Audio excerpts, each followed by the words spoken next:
ورحمة الله وبركاته. النهاردة الفيديو بتاعنا ممكن يبقى طويل عليكم شوية، انا ما كنتش عايزة اطوله، بس بجد بجد يعني هعمل لكم 3 وصفات للليمون ب3 نكهات جميلة جدا جدا جدا. اول حاجة هبدأ اشتغل فيها مية عادية خالص، هحط فيها معلقتين ملح، وهبدأ اشتغل في الليمون بتاعي احطه وانزله واغسله، علشان خاطر الكيماويات اللي بتبقى في الحاجة بحب انضفها الاول كويس جدا.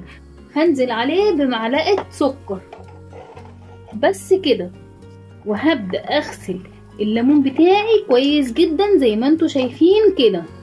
بصي يا حبيبة قلبي، انا حاليا انا شغالة وحاطة من بدري حاطة حلة على النار بمية بتغلي. بس ليه؟ علشان انا عايزة المية تغلي جدا وتطلع الريم اللي فيها، مش هينفع انزل فيها الليمونة لما تغلي خالص. تمام. هعمل الليمونه بتاعتي من عند الحته، مش البوزه دي، لا الحته اللي بتبقى مبططه دي. هنزل التلتين او التلت، يعتبروا النص، اوصل للنص، وهاجي الناحيه التانية هكذا نفس المساحه اللي انا دخلتها. بس كده شايفين؟ هعمل لك الليمون اللي هيقعد معانا سنه، وهعمل لك الليمون اللي هيقعد معاكي شهر. تمام. وهعمل لك الليمون السريع اللي بيستوي في خلال اسبوع او 10 ايام. دي الميه اللي انا قلت لك عليها خلاص غلت معايا لحد ما طلعت الريم بتاعها. خلاص كده تمام. هنزل عليها بشويه الليمون الصغننين دول، مفيش اي حاجه خالص. هنزل بالليمون بتاعي نفس الكلام. طبعا الليمون بتاعي ده نص سوا، يعني مش عايزاه يستوي جامد. بصي بقى يا حبيبه قلبي، هعمل ايه؟ هجيب طبق كده هوريهولك الاول. هحط لك حاجتي فيه معلقتين من حبه البركه، وهحط معلقه ونص من العصفر. تمام كده. معلقتين كبار ملح، ربع معلقه سكر، وهحط معايا دي حاجه حريه اختياريه، دي شطه انا هحط دي. فاكرين الهريسه اللي احنا عملناها مع بعض؟ شايفين فاتحه لحد دلوقتي ومحتفظه بلونها ازاي؟ تمام. حبه زيت وحبه عصير ليمون، هحط ربع معلقه بابريكا، حبه روزماري بين ايديا مش كتير، ودي حريه ليك انتي خالص، بس انا بنكهه بالروزماري مش قادره اقولك بيبقى عامل ازاي معايا. قطع شرايح قرون فلفل. هعمل ايه تاني؟ هنزل بمعلقتين عصير برتقان. هبدا اخد حته فلفل زي ما انتم شايفين كده، انا هشتغل بايدي اهو، واحاول احشي الليمونه بتاعتي على قد ما اقدر. شايفه الليمونه بتاعتي عامله ازاي؟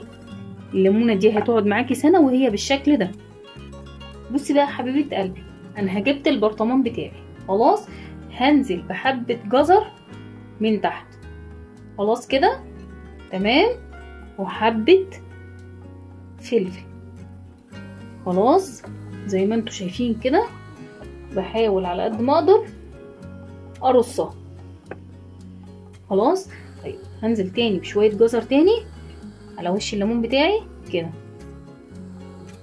وهبدا انزل بقرون فلفل من الجنب، وهنزل بشرايح ليمون. كل ده انتي ما حطيتيش المنكهات بتاعتك؟ لا لسه ما حطيناش منكهات خالص لسه لحد دلوقتي. هنبدا نحط، هقولك دلوقتي هنحط ايه. هحط كده في النص ورقه لورا اللي هو الورق الغار، خلاص، وحته قرفه. ده بيدي ريحه تحفه. اول حاجه هنبدا نشتغل فيها، هجيب طبق، هبدا انزل بنص كميه الليمون اللي معايا، وبنص كميه الزيت، 3 معالق ملح. تاني هقول تاني، انا نزلت هنا بايه؟ نزلت بليمون، ونزلت بزيت، ونزلت هنا بايه؟ بالملح بتاعي، حبه عصير برتقال مش كتير. هنزل بمعلقه كاري، معلقتين صغيرين او 3 سكر، واقلب كويس جدا. تمام كده. وابدا انزل على الليمون بتاعنا كده، وهبدا انزل بالزيت بتاعي على الوش. ليه انا بعمل كده؟ علشان الليمون بتاعي ده هيقعد معايا سنه. عندك الليمون اللي انت عصراه قشر الليمون حطيه عادي مش مشكله، الليمون ده هيقعد معانا سنه. هنا بقى هنبدا في الوصفه بتاعتنا التانية الجميله اللي هي السريعه على طول. هبدا انزل بالعصفر بتاعي. خلاص الكميه دي بترجع لك انتي. نزلت بالعصفر وحبه البركه بتاعتي، وهنزل بالهريسه، حته توم كده حلوه لذيذه، عصير برتقان، معلقتين من الخل، معلقه من الملح، نص معلقه من السكر، حبه زيت مش كتير. هركنها الاول. هبدا احط معلقتين من الهريسه، جزر مبشور مع حبه فلفل كده. حطيت الخلطه بتاعتي من تحت زي ما انتوا شايفين كده. خلاص وقلبتها. هاخد الخلطه بتاعتي وهحشي الليمون كويس جدا. خلاص هحط حبه جزر وقرنين فلفل كده في الجنب، قرنين فلفل حلوين كده. خلاص وحطيت شرايح فلفل. هبدا اكمل.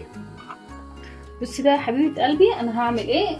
طبعا البرطمان بتاعي مش كبير، فانا هحط الاول كوبايه من ميه الليمون اللي انا عملتها، معلقه او معلقتين من الهريسه، معلقه سكر صغيره،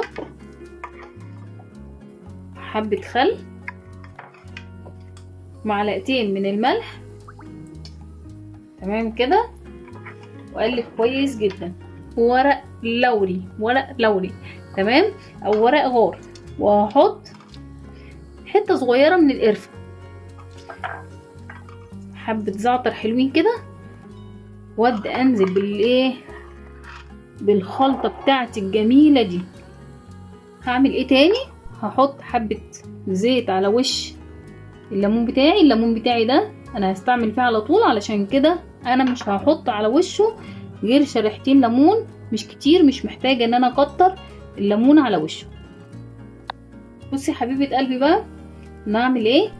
انا هحط جزر، الليمون بتاعي زي ما هو، طبعا ده غير التاني اللي انا كنت حطاه. خلاص تمام كده. هبدا انزل بقرون فلفل معايا. تمام كده. وهنزل بورق اللوري بتاعي والقرفه وحبه الزعتر الحلوين بتاعتنا. يعني فيها ايه الخلطه دي؟ فيها عصفر وحبه البركه وحبه زيت وحبه ليمون. تمام. هقطع عليهم قرن فلفل. تمام كده. انا قطعت قرن فلفل صغير عليها. هحط ايه هنا؟ طبعا ما تنسوش ان الكميات اللي انا بحطها دي لملح الكميات قليله، يعني انت هتظبطي الملح على حسب الكميه اللي معاكي. يعني البرطمان بتاعي مش كامل والبرطمانات التانية صغيره. خلاص. وهحط لها حبه توم. هبدا انزل بقى بالخلطه بتاعتي دي على الليمون. متقلقوش خالص من الليمون بتاعكم. انا هبدا انزل عليه بشرايح من الليمون. تمام زي ما انا حاطه كده. هرش بقى على وشهم حبه زيت، وهحط معلقتين خل على الوش مع الزيت. ثواني بقى اوريكم البرطمانات كلها مع بعضها. شايفين بقى المخلل بتاعي بعد ما قفلت البرطمانات بتاعتي وعملتها؟ شايفين الليمون اللي بعصفر السريع؟ شايفين مع الفلفل بتاعنا الجميل وشرايح وورق اللوري والقرفه من دلوقتي وريحتها طالعه وعامله ازاي؟ شايف الليمون بتاعي؟ شايف الليمون عامل ازاي؟ مش قادره اقولك.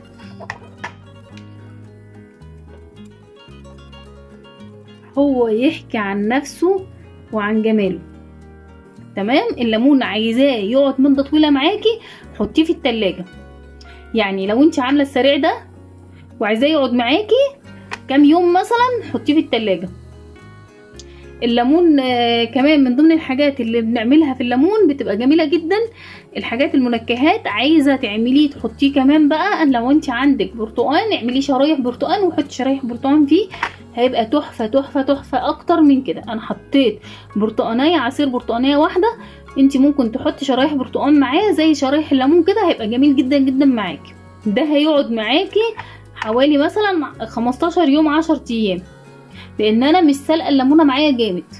تمام، ده هيقعد معاكي نفس الكلام حوالي 10 ايام، لان انا برضو بسلقه نص سوا، مش بسلقه جامد، مش بسلقه سوا كامل، وبسيبه بنقعه في الميه لمده كل 6 ساعات، اغير عليه الميه لمده يومين. تمام، انا كنت عامله شويه علشان اختصر عليكم الحلقه، وعندي شويه تانيين هكمل بيهم البرطمان بعد ما يعملوا معايا خالص ويخلصوا خلاص.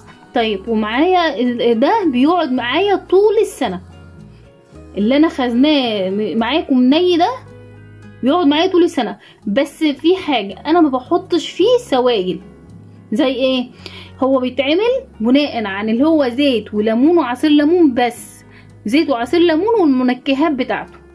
خلاص، اذا كنت بتحطي له فلفل بتحطي له شطيطه من الصغيره اللي احنا بنحطها للزيتون، دي تبقى افضل واحسن كمان واجمل.